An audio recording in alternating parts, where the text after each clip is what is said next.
What if the person standing closest to you is the one quietly deciding your fate? In the world of Power Book 4 Force, loyalty doesn't break loudly, it breaks in silence. And right now, every look, every pause, and every choice Marshall makes is starting to feel like a warning. Because something has changed. And D-Mac may not see it coming until it's too late. There was a time when Marshall and D-Mac moved like family. Not just blood, but survival partners in a world where trust is rare and loyalty is everything. But lately, something feels different. The energy is colder. The words are shorter. The silence lasts a little too long. Marshall no longer looks at D-Mac like a brother. He looks at him like a problem that needs to be solved. The shift didn't happen overnight. It built slowly, moment by moment, after every reckless move D-Mac made. Each mistake added pressure. Each bad decision pushed Marshall further into a corner. And in that corner, survival becomes more important than family. Marshall isn't reacting emotionally anymore. He's calculating, watching, measuring risk. That's the most dangerous version of him. What makes this situation even more intense is how calm Marshall appears on the surface. No yelling, no threats, just controlled silence. That kind of silence usually means someone has already made up their mind.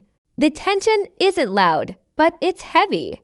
You can feel it in every shared look, every unfinished sentence. Marshall knows D-Mac is becoming a liability, and in this world, liabilities don't last long.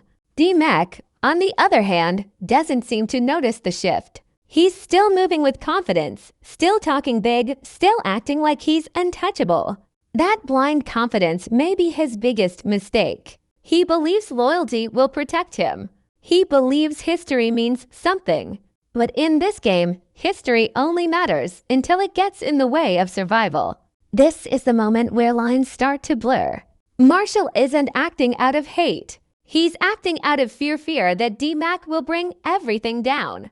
And when fear takes over, loyalty becomes optional. The question is no longer if Marshall would turn on D-Mac. The real question is how far he's willing to go to protect himself before it's too late. The tension between Marshall and D-Mac doesn't come from one big betrayal.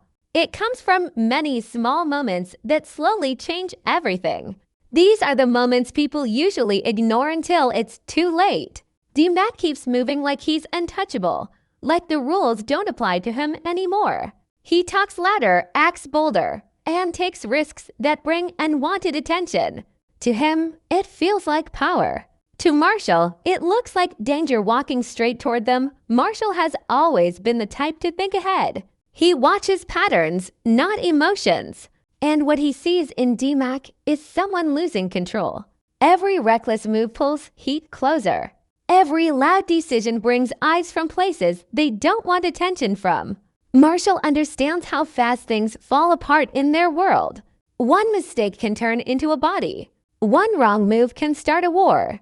And D-Mac keeps making those moves without thinking about the cost. What makes it worse is that D-Mac doesn't listen anymore. When Marshall tries to warn him, D-Mac brushes it off. He thinks respect means fear. He thinks power comes from showing dominance. But Marshall knows real power is quiet. Real power moves in the dark and never announces itself. That difference in mindset is where the real conflict begins. There's also something else growing beneath the surface: resentment. Marshall has carried weight for a long time, fixing problems and cleaning up messes that weren't his to begin with. And now D-Mac is becoming one more problem he has to manage. At some point, loyalty starts to feel like a burden instead of a bond. That's when dangerous thoughts begin to form. Marshall starts asking himself questions he never thought he would. Is protecting D-Mac worth risking everything? How many chances does someone get before they become a threat? And if he doesn't act now, will D-Mac's mistakes destroy them both? These thoughts don't come from anger. They come from survival instinct. The tension grows because nothing is said out loud. No threats, no arguments, just long looks and heavy silence. That silence is louder than any fight. It's the sound of trust fading, D-Mac feels the distance but doesn't understand it. He mistakes quiet for peace, not realizing it's the calm before a storm. Marshall isn't planning out of hate. He's planning because he believes he has no other choice. In his mind, this isn't betrayal. It's prevention. It's stopping a problem before it explodes. And that belief makes him more dangerous than ever, because he truly thinks he's doing the right thing. This is where everything starts to crack. Not with violence, but with doubt. Not with anger, but with cold calculation. And once a man starts seeing someone he once loved as a risk instead of family, there's no turning back. The moment everything truly changes is not loud or dramatic. It happens quietly, in the space between a look and a decision. Marshall begins to move differently. He watches more than he speaks. He listens to conversations he once ignored. Every detail starts to matter. Every word D-Mac says gets weighed, measured, and remembered. This is no longer about emotion. This is strategy. What makes this stage dangerous is that Marshall is no longer reacting. He's planning. When someone reaches that point, they stop hoping things will get better. They start preparing for what comes next. D-Mac, meanwhile, keeps pushing forward without realizing the ground beneath him is slowly giving way. His confidence grows louder, but his awareness fades. He believes he's earned his place, that his name carries weight now. What he doesn't see is how quickly respect can turn into resentment. Marshall notices everything. The way D-Mac talks over others. The way he makes decisions without checking in. The way he moves like the rules no longer apply to him. In their world, that kind of behavior doesn't just create tension, it creates targets. And Marshall knows that when attention turns dangerous, someone has to take the fall. The question he's wrestling with is whether that someone will be D-Mac or himself. There's also the pressure coming from above. Expectations are rising, and mistakes are no longer tolerated. Marshall understands how fragile his position really is. One wrong move, one loose end, and everything collapses. He starts to realize that loyalty only matters when it doesn't threaten survival. That realization changes how he sees everyone around him, especially D-Mac. At the same time, D-Mac's confidence starts crossing into arrogance. He believes his connection to power protects him. He thinks he's untouchable. That belief becomes his blind spot. He doesn't notice the way conversations stop when he enters a room. He doesn't hear the silence that follows his words. He mistakes fear for respect, and that mistake puts him in serious danger. Marshall begins to imagine different outcomes. Some of them end peacefully. Others end with blood. And the scary part is how calm he feels while thinking about it. There's no anger left, no emotion clouding his judgment, just cold logic. That's when a man becomes capable of doing things he never thought he would. The space between Marshall and D-Mac grows wider with every passing moment. What used to be trust is now suspicion. What used to be loyalty now feels like a liability. And in this world, hesitation can be deadly. Marshall knows that if he waits too long, the choice may be taken out of his hands. So he watches. He listens. He prepares. Because when the moment comes, there will be no speeches, no warnings, no second chances. Just a decision made in silence that will change everything. The pressure around Marshall keeps building, and now it's no longer just internal. The environment around him starts to shift in ways that make every move feel dangerous. People who once spoke freely now choose their words carefully. Conversations stop when he enters the room. Eyes follow him longer than they should. He can feel that something bigger is forming, something that doesn't need to be said out loud. In this world, silence often means decisions have already been made. Marshall understands something D-Mac doesn't yet grasp. Power is never stable. It's borrowed, not owned. And when people sense weakness, they start looking for replacements. D-Mac's reckless behavior has created cracks in the foundation, and others are beginning to notice. Some see opportunity. Others see chaos. Either way, Marshall knows that if he doesn't act first, someone else will act for him. What makes the situation more dangerous is how close everything feels to exploding. Every interaction now carries weight. A simple look feels like a warning. A short sentence feels like a test. Marshall can sense that people are watching how he handles D-Mac, judging whether he's strong enough to control his own circle. In this world, hesitation is read as weakness, and weakness invites challenge. D-Mac, meanwhile, continues moving with confidence that borders on recklessness. He believes his rise is proof that he's untouchable. He doesn't see the tension building around him because he's too focused on proving himself. He mistakes survival for success. And the more he pushes, the more he exposes himself. The tragedy is that he still believes loyalty will save him, not realizing that loyalty is often the first thing sacrificed when pressure hits. Marshall starts to think in terms of outcomes instead of relationships. He asks himself what happens if D-Mac keeps going. Who gets hurt? Who gets blamed? Who takes the fall? Every path seems to lead to disaster unless someone steps in. And the truth settles in slowly but heavily. The longer he waits, the worse it will get. There's a moment where Marshall stands alone, realizing how far things have gone. He remembers when everything felt simple, when loyalty meant protection and trust meant survival. Those days are gone. Now, every decision carries consequences that can't be undone. The line between right and wrong has blurred into a single question.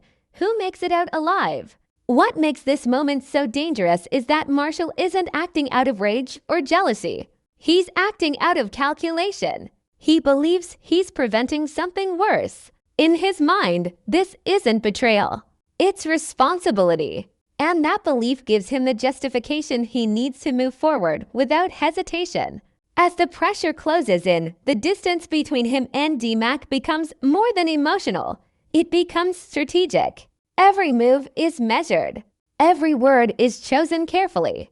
The air feels heavier, as if something violent is waiting just beneath the surface. And when that moment finally arrives, there will be no turning back. Because once a man convinces himself that removing someone is the only way to survive, the decision has already been made, even if the action hasn't happened yet. By the time everything reaches its breaking point, the air around Marshall feels heavy, almost suffocating.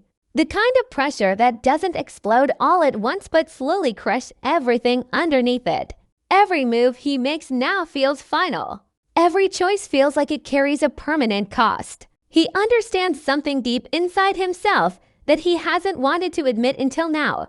Once a line is crossed, there is no going back to who he used to be. D-Mac still believes he has time. He still believes there's space to fix things, to talk things out, to laugh off the tension like it's nothing more than stress. But the world they live in doesn't offer second chances when power is involved.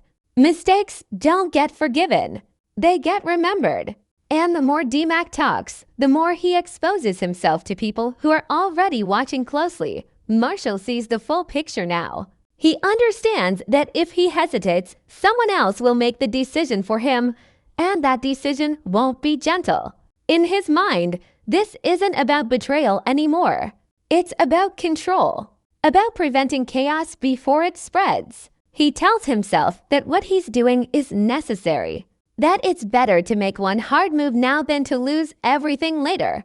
What makes this moment terrifying is how calm he becomes. There's no shaking, no fear in his eyes, just focus. The kind of focus that comes when someone has already accepted the outcome. He stops questioning himself. He stops searching for another way.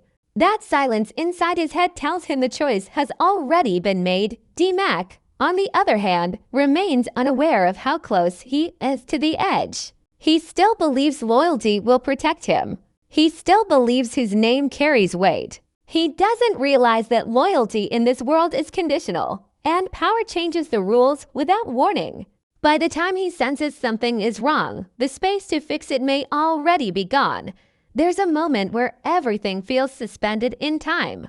A look exchanged. A pause that lasts just a second too long. In that moment, the truth is clear. Not everyone survives the game, and not everyone gets a warning. Some people only realize what's happening when it's already too late to stop it. Marshall stands at the center of that moment, fully aware of what comes next. He knows that once he moves forward, nothing will ever be the same. Relationships will shatter. Lines will be crossed. The version of himself he used to be will disappear forever. But he also knows that hesitation could cost him his life, and so the path becomes clear. Not because it's right, but because it's the only one left. The choice isn't about loyalty or friendship anymore. It's about survival. And in this world, survival always demands a price. The aftermath of everything that's happened begins to settle in long before any final move is made. It's the kind of quiet that follows a storm, where nothing looks broken on the surface, but everything underneath has shifted. Marshall moves through his world differently now.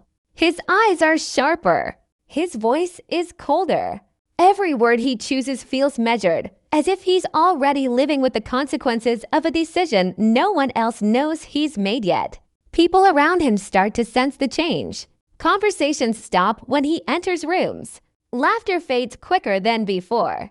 Even those who once felt safe around him now keep a little distance. Not because he's louder or more aggressive, but because something in him feels final. Like he's already crossed a line that can't be uncrossed. That kind of energy doesn't go unnoticed. D-Mac, meanwhile, keeps moving forward without realizing the ground beneath him is shifting. He still believes confidence is enough to protect him. He still believes that loyalty is permanent and that past connections mean something in a world that constantly demands proof. He doesn't see the way eyes follow him now, not with respect, but with calculation. He doesn't notice how conversations stop the moment he walks away. What makes this moment dangerous is the silence between them. No arguments, no confrontations, just distance. The kind of distance that grows heavy and sharp. Every interaction feels rehearsed, like both men are playing roles they never wanted but can't escape. The truth sits between them, unspoken but loud enough to shape every move they make. Marshall starts thinking less about what he wants and more about what must be done. That shift changes everything. Once survival becomes the goal, emotion becomes a weakness. He convinces himself that hesitation will only lead to chaos. That if he doesn't act first, someone else will, and the outcome will be worse. In his mind, control is the only thing keeping the world from falling apart. D-Mac remains unaware of how close he is to the edge. He still believes the past protects him. He still thinks loyalty has weight. But in this world, loyalty only matters when it's useful. And the moment it becomes a liability, it gets discarded. The tragedy is that D-Mac never sees the moment when he stops being protected and starts being considered a risk. Everything now moves toward an unavoidable collision. Not a loud one. Not a dramatic explosion. But a quiet, deliberate decision that changes everything. When that moment comes, there will be no speeches, no warnings, no chance to turn back. Just action. Marshall understands that once the line is crossed, there is no returning to who he was before. The cost will be heavy, and the guilt will follow him long after. But in his mind, that price is smaller than the cost of doing nothing. And so he prepares himself for the moment when survival demands a choice that will reshape every life connected to his. The tragedy of it all is that by the time the truth fully reveals itself, it will already be too late for anyone to stop what's been set in motion. The path is locked in. The outcome is coming. And when it arrives, it will feel less like a shock and more like something that was always meant to happen. The final stage begins quietly, almost peacefully, which is what makes it so dangerous. Nothing explodes. No one raises their voice. The world around Marshall and D-Mac keeps moving as if nothing is wrong. But beneath that calm surface, everything has already changed. Decisions have been made that cannot be undone. The future has taken shape. Even if no one has spoken it out loud, Marshall carries himself with a new kind of certainty now. It isn't confidence or arrogance. It's acceptance. He has crossed the point where doubt lives. Every step he takes feels heavier, but also clearer. The confusion that once haunted him is gone. In its place is a calm resolve that scares even him. He knows exactly what must be done, even if he wishes things had turned out differently. D-Mac, on the other hand, continues to move forward unaware of how close the end truly is. He still believes he has control over his own story. He still believes loyalty will protect him the way it always has. That belief blinds him.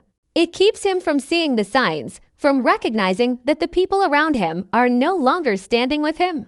But watching him, waiting that the world around them feels heavier now, like it's holding its breath. Conversations are shorter. Smiles feel forced. Even familiar places feel different, charged with tension that can't be explained. Everyone senses that something is about to break, but no one dares to say it out loud. Silence becomes its own warning. Marshall understands that once this line is crossed, there will be no turning back. No apologies. No second chances. Whatever happens next will define who he becomes from this point forward. He knows the cost will follow him long after the moment passes. The weight of that knowledge settles deep inside him, heavier than fear, heavier than regret. D-Mac still believes time is on his side. He moves with confidence, unaware that time has already turned against him. The space between them grows wider, filled with unspoken truth. Every shared look feels like a goodbye neither of them knows they're saying. What makes this moment tragic is not anger or hatred, but inevitability. Two people moving toward a collision neither fully wants, yet neither knows how to stop. The world around them has pushed them here, shaped their choices, and narrowed their options until only one path remains. When the moment finally arrives, it won't come with chaos or noise. It will arrive quietly, almost gently, like a door closing. And when it does, everything that came before will make sense. The hesitation, the distance, the silence. It will all lead to this single point where decisions become destiny.